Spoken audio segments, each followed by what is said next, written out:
देखिए दोस्तों, ई कार्ड पे एक पार्सल आया हुआ है जो कि उस गाड़ी का हेडलाइट ऑर्डर किए थे, बुलेट 350 सीसी का हेडलाइट एलईडी में। अब इसी को हम ओपन कर रहे हैं। पार्सल वाले भैया है वहाँ पे है और लेकर आए हैं, ओपन करते हैं।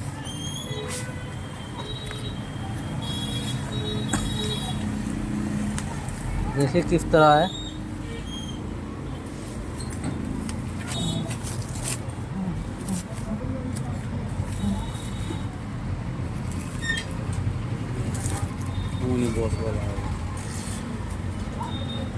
एक बार इसका स्टिकर हटा कर देखते हैं। ये देखिए,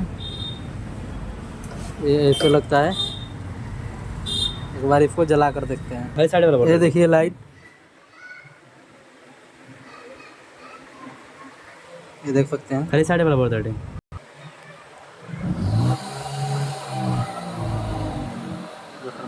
दोसर